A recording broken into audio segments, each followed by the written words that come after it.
From deliberate technical errors that confused audiences to RuPaul's surprising film debut, Spike Lee's nostalgic family drama hides some truly bizarre secrets. Did you know the film originally started as a children's TV pilot that bombed with test audiences?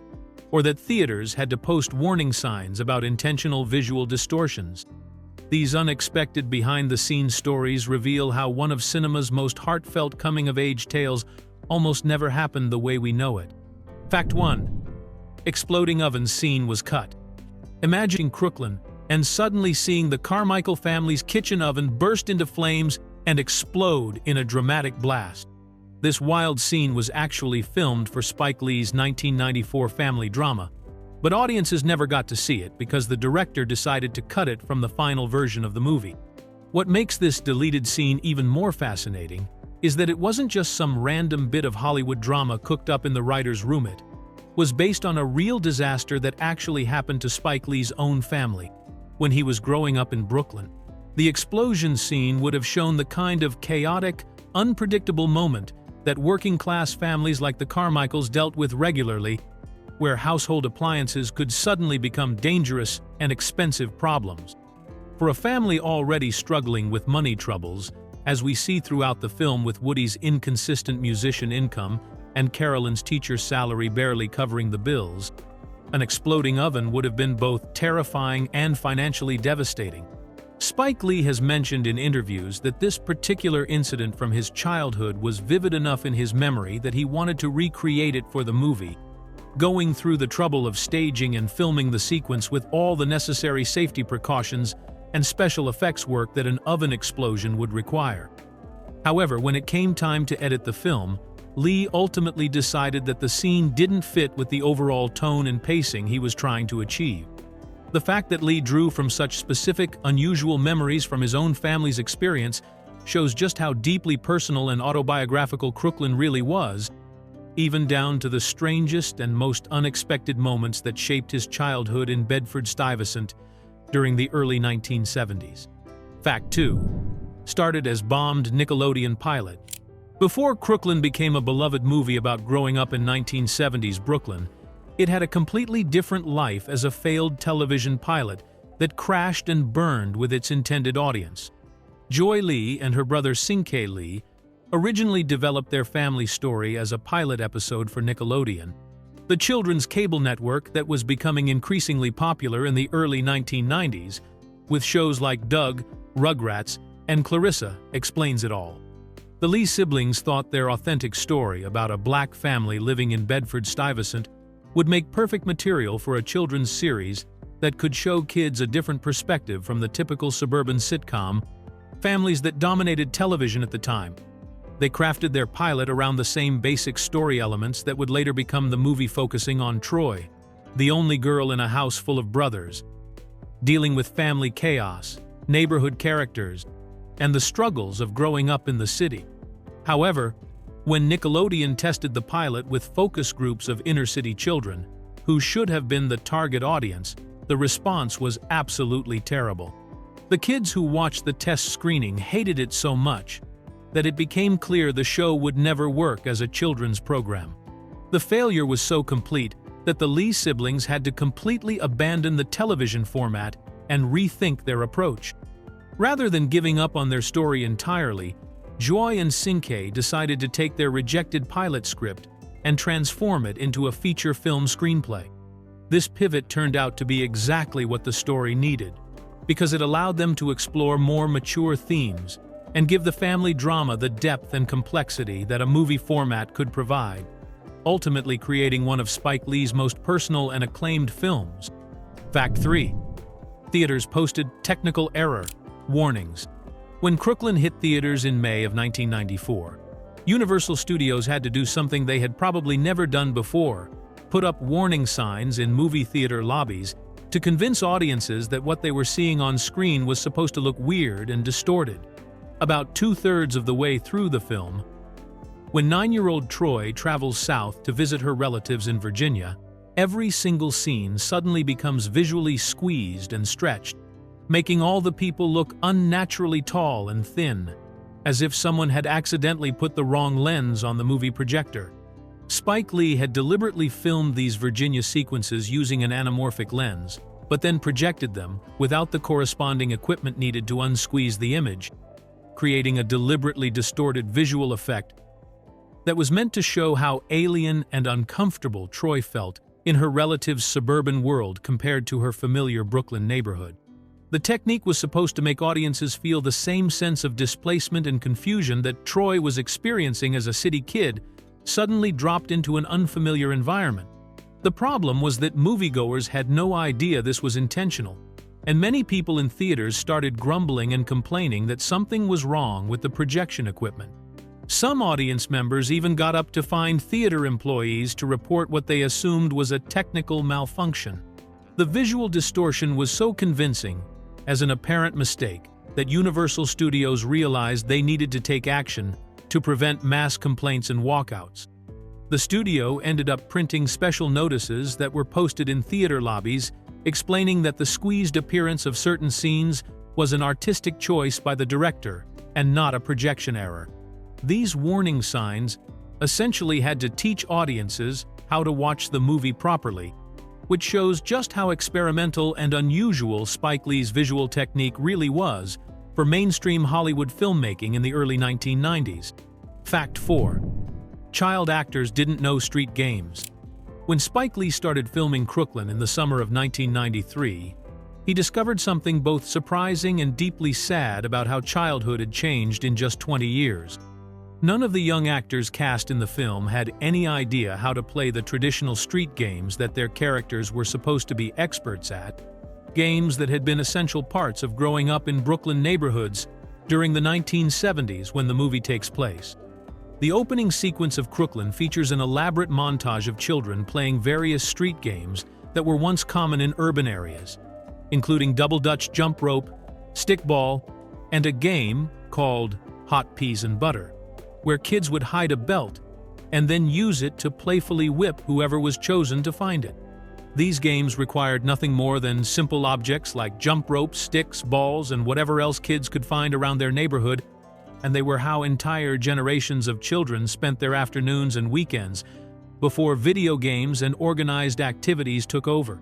But when Lee tried to film these scenes, he realized that the child actors he had cast in 1990s Brooklyn had never learned these games and didn't understand the rules or techniques involved.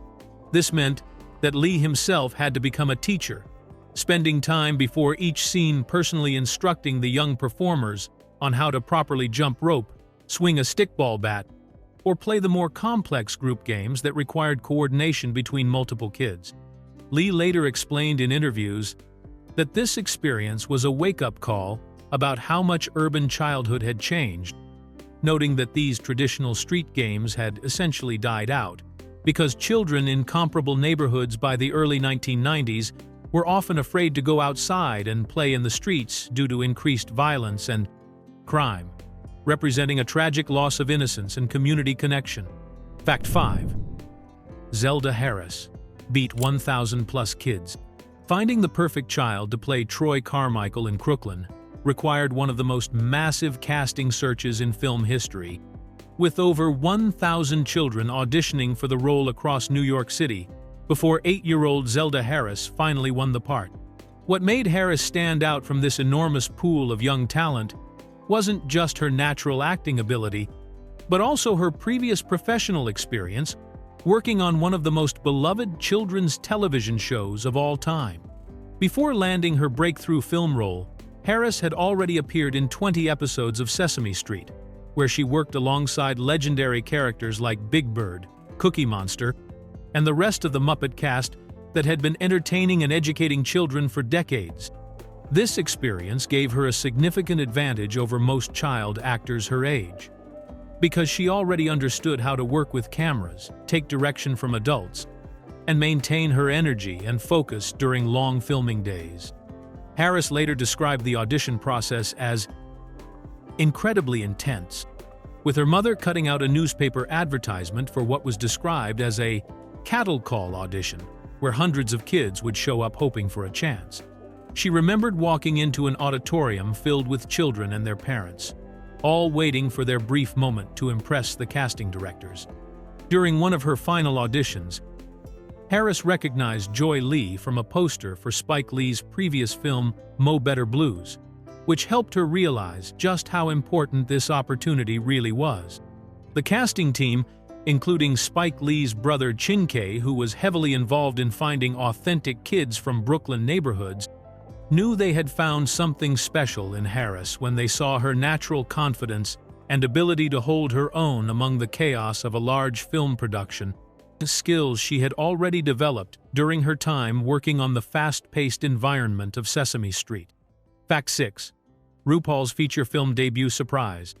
Long before RuPaul became the Emmy-winning host of RuPaul's Drag Race and one of the most famous drag performers in the world, he made his very first appearance in a major motion picture with a brief but memorable cameo in Crooklyn that caught many viewers completely off guard. In one of the film's most vibrant and unexpected scenes, RuPaul appears as a character named Connie, a flamboyant woman customer who dances provocatively to Latin music in a neighborhood bodega while young Troy Carmichael watches in confused fascination. The timing of this cameo was particularly significant because it came just 1 year after RuPaul had achieved his biggest mainstream breakthrough with the hit song Supermodel You Better Work in 1993, which had made him a household name and introduced drag culture to audiences who had never seen anything like it before. At the time of filming Crooklyn, RuPaul was riding high on this success and beginning to explore opportunities in television and film that would eventually lead to his multimedia empire. The bodega scene itself perfectly captures the kind of colorful neighborhood character that was common in 1970s Brooklyn, where eccentric personalities were just part of the daily fabric of street life. RuPaul's dancing performance is both entertaining and slightly bewildering from Troy's perspective, representing the kind of adult behavior that children observe but don't quite understand, which fits perfectly with the film's theme of seeing the world through a young girl's eyes. This appearance launched RuPaul's film career, leading to roles in movies like The Brady Bunch Movie and to Wong Fu Thanks for Everything Julie Newmar the following year. Many fans of the film have noted that RuPaul's cameo adds an extra layer of authenticity to the neighborhood atmosphere that Spike Lee was trying to recreate, showing how diverse and accepting Brooklyn communities could be during that era. Fact 7. Creative sibling financial war. While Crooklyn tells a heartwarming story about family love and togetherness, the real-life family behind the camera was dealing with some serious conflicts that created tension throughout the entire production process. The three Lee siblings who collaborated on the screenplay, Spike, Joy, and Sinclair, reportedly had significant creative disagreements and financial disputes that sometimes made working together much more difficult than the warm family memories they were trying to capture on screen. The problem stemmed partly from the fact that this was Joy Lee's original story, and her first major screenplay, which she had initially developed as personal writing before it became a television pilot and eventually a movie script. As the sister whose childhood experiences formed the foundation of Troy's character, Joy had very strong opinions about how certain scenes should be handled and felt a deep personal investment in making sure the story honored their family's real experiences, especially the painful memories surrounding their mother's death. However, Spike Lee was the established director with the studio deal and the final authority over creative decisions, which created an uneven power dynamic that led to conflicts about everything from casting choices to how specific scenes should be filmed. Joy Lee has mentioned in interviews that there was at least one major confrontation on set where she felt that Spike was making decisions that didn't serve the story properly, leading to what she described as a significant meltdown where she challenged her brother's choices. The financial disputes were equally complicated because all three siblings received co-writing credits, but the way profits and creative control were divided apparently caused ongoing tension within the family. These behind-the-scenes conflicts show that even when families work together to create something beautiful and meaningful, the business side of Hollywood can still create serious problems that reflect the very real dynamics of sibling relationships and family power struggles. Fact 8. Real brownstone worth millions now. The beautiful Brooklyn brownstone that served as the Carmichael family home in Crooklyn has had quite an incredible journey since the film wrapped production in 1993, transforming from a simple movie location into one of the most valuable pieces of real estate in Bedford-Stuyvesant. Located on Arlington Place in Bed-Stuy, This historic building has been bought and sold multiple times over the past 3 decades, with each sale reflecting the dramatic changes that have swept through Brooklyn neighborhoods as gentrification has made formerly affordable areas extremely expensive. After filming concluded, the brownstone was purchased by new owners who decided to capitalize on its connection to the beloved Spike Lee film by converting it into a bed and breakfast called Arlington Place Bed and Breakfast. The business marketed itself specifically as offering guests the authentic Crooklyn experience, allowing visitors to stay in the same rooms where many of the movie's most memorable scenes were filmed. The bed and breakfast preserved much of the original architectural details from the 1880s, including gorgeous woodwork, stained glass windows, and period-appropriate fixtures that had made it perfect for recreating 1970s family life. The property continued to change hands over the years, and in recent sales, it has reached astronomical prices that would have been unimaginable when the film was made. The most recent sale saw the brownstone sell for over $4.1 million, which set a new per-square-foot record for the neighborhood and demonstrated just how dramatically Bedford-Stuyvesant real estate values have increased since the early 1990s. This price tag represents a stark contrast to the working-class family portrayed in the film, where the Carmichaels struggled to pay basic bills and worried constantly about money, showing how the Brooklyn that Spike Lee grew up in has been fundamentally transformed by economic forces that have priced out many of the families who once called these neighborhoods home. Fact 9. Audition hair straightening drama. When 8-year-old Zelda Harris first auditioned for the role of Troy in Crooklyn, her parents made what they thought was a smart decision to give her the best possible chance of landing the part by having her hair professionally straightened and styled to create a polished, glamorous look that would impress the casting directors. This kind of preparation was common for child actors auditioning for major Hollywood films, where parents often believed that a more refined appearance would help their kids stand out from the competition and look more like traditional movie stars. However, after Harris completed her first audition with the sleek, pressed hairstyle, her father began to sense that something wasn't quite right about the direction they had chosen. Although nobody from the casting team directly said anything about her appearance, her father picked up on subtle cues that suggested the filmmakers were looking for something completely different from the typical polished child actor look that dominated most movies and television shows at the time. The character of Troy was supposed to be a tough, authentic Brooklyn girl who could hold her own against 4 rowdy brothers and navigate the rough-and-tumble world of 1970s Bed-Stuy streets, which meant that the casting directors wanted someone who looked natural and unpolished rather than glamorous and refined. Harris's father realized that the pressed hair was actually working against her chances because it made her appear too formal and removed from the gritty, realistic family environment that Spike Lee was trying to create. For all subsequent auditions, Harris appeared with her natural hair texture and a more casual, everyday appearance that better matched the character's personality and background. This change in styling approach turned out to be exactly what the casting team was looking for, and it helped Harris ultimately win the role that would launch her acting career and create one of the most memorable child performances in Spike Lee's filmography. Fact 10. Originally titled Hot Peas and Butter.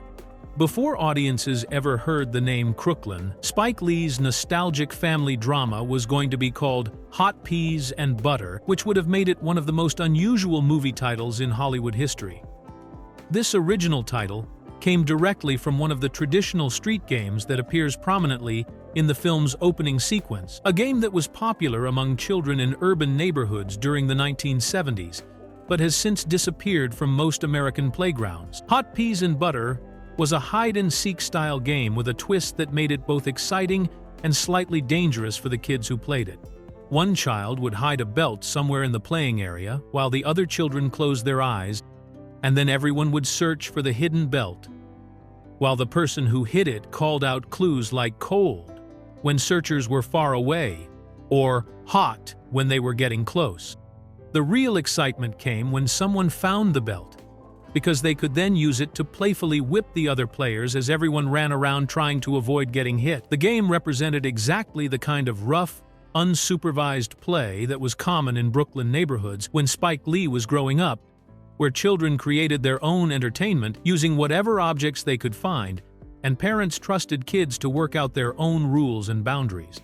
By choosing this title, Lee was emphasizing how central these street games were to the childhood experience he wanted to capture, showing a time when kids spent their days outside playing physical games that required creativity, negotiation, and a certain amount of controlled risk-taking. However, studio executives and marketing teams ultimately decided that Hot Peas and Butter would be too confusing and obscure for mainstream audiences who had never heard of the game, leading to the decision to change the title to the more accessible and geographically specific Crooklyn, which clearly indicated the Brooklyn setting while still maintaining a playful, informal tone. Fact 11. 90% Black film crew anomaly. During the production of Crooklyn in 1993, something extremely rare happened on a major studio film set that highlighted just how different Spike Lee's approach to filmmaking was from the rest of Hollywood. The crew working behind the cameras was 90% black, which cinematographer Arthur Jaffa described as an anomaly for studio-backed films and a clear demonstration of how Lee had figured out a way to work within the Hollywood system without surrendering his creative independence or his commitment to providing opportunities for underrepresented professionals. This level of diversity was practically unheard of in mainstream filmmaking during the early 1990s, when most major studio productions relied on established networks of crew members who were overwhelmingly white and male. Even films with black directors or predominantly black casts typically used the same traditional crew pools that had dominated Hollywood for decades because studios often insisted on working with people they knew and trusted from previous projects. Lee's ability to assemble such a diverse crew while still maintaining Universal Studios' financial backing showed his unique position in the industry as someone who had built enough clout and success to negotiate terms that other filmmakers couldn't achieve. This wasn't just about making a political statement or checking diversity boxes, but about creating an authentic work environment where the people telling the story behind the camera reflected the community and experiences being portrayed on screen. The predominantly black crew also included multiple members of Lee's own family, with his siblings Joy and Sinkay serving as co-writers and his brother David working as the behind-the-scenes photographer, creating an atmosphere that felt more like a family reunion than a typical Hollywood production. This approach allowed Lee to maintain creative control while working with people who understood his vision and shared his commitment to telling authentic stories about black family life and community experiences. Fact 12. Joy Lee's uncredited screen role. One of the strangest mysteries hidden in plain sight in Crooklyn involves the film's co-writer and original story creator, Joy Lee, who appears on screen as Aunt Maxine but somehow gets lost in the movie's own credit system in a way that doesn't make much sense. While Joy Lee is clearly listed in the opening credits as one of the actors in the film, her name completely disappears from the closing cast credits that roll at the end of the movie, even though she has a significant supporting role as the aunt who picks up Troy from the airport when she returns from her disastrous trip to Virginia. This crediting inconsistency is particularly puzzling because Aunt Maxine isn't just a tiny cameo appearance, but a meaningful character who appears in multiple scenes and has important dialogue with the main characters, especially during the emotional final act of the film when the family is dealing with Carolyn's illness. Joy Lee's performance as Aunt Maxine brings a warm, nurturing presence to the story that helps bridge the gap between Troy's childhood innocence and the harsh realities she's being forced to confront. The mystery deepens when you look at how Joy Lee is credited elsewhere in the film, because she does appear in the filmmaker credits scroll that acknowledges her crucial role as co-screenwriter and the original creator of the story that became Crooklyn. This means that the film's credits simultaneously recognize her as one of the most important creative forces behind the entire project, while somehow forgetting to mention that she also acted in it.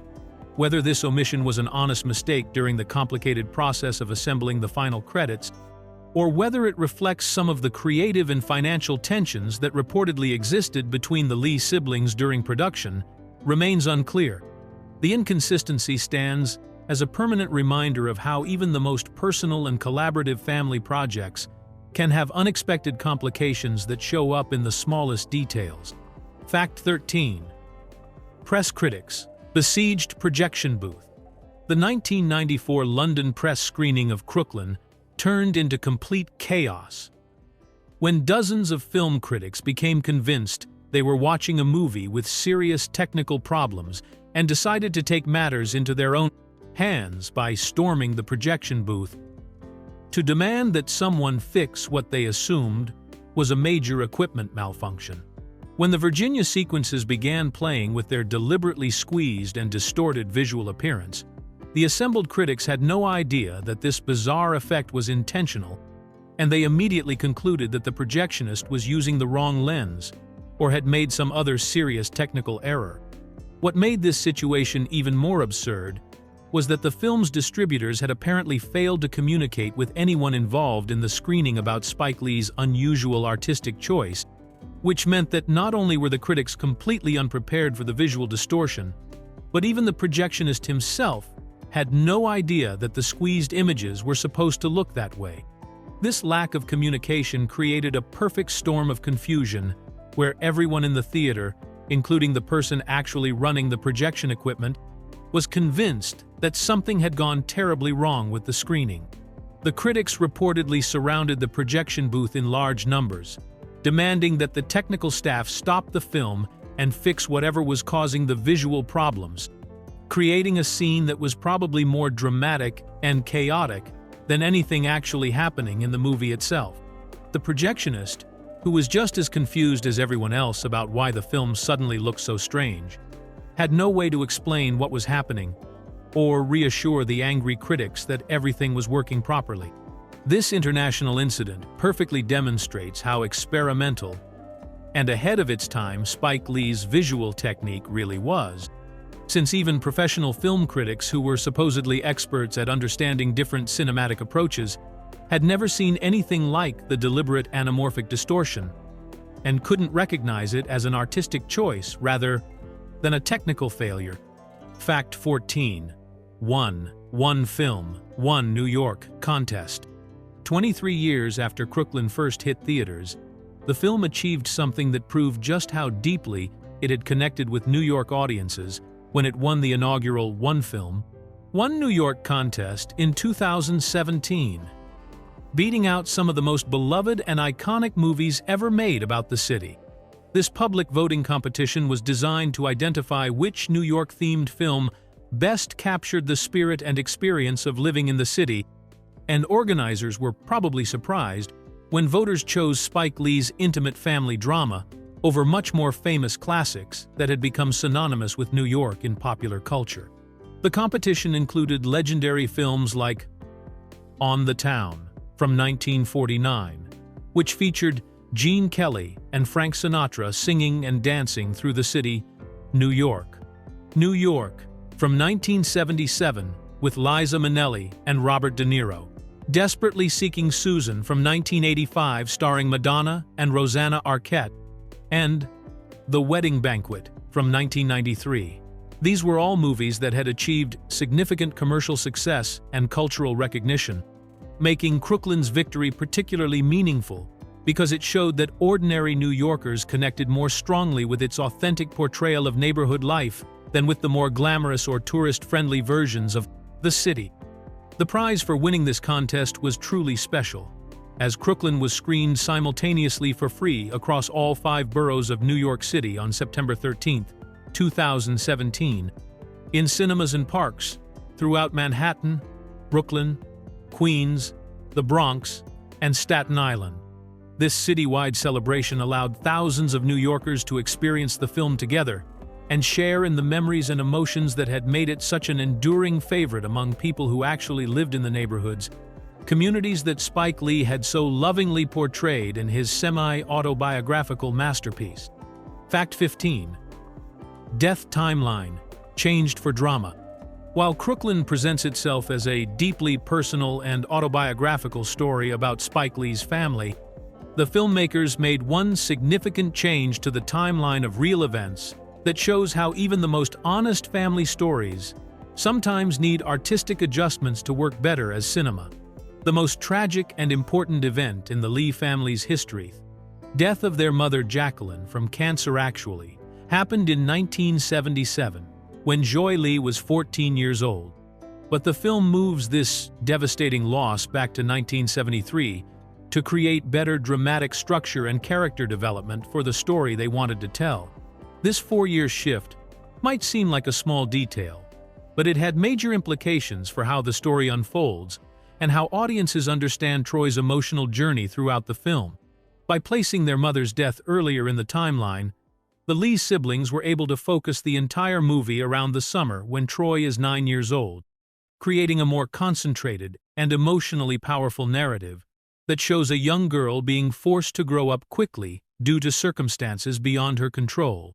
The decision to use what they called poetic license with such a personal and painful memory demonstrates the complex balance that filmmakers face when trying to turn real life into effective storytelling.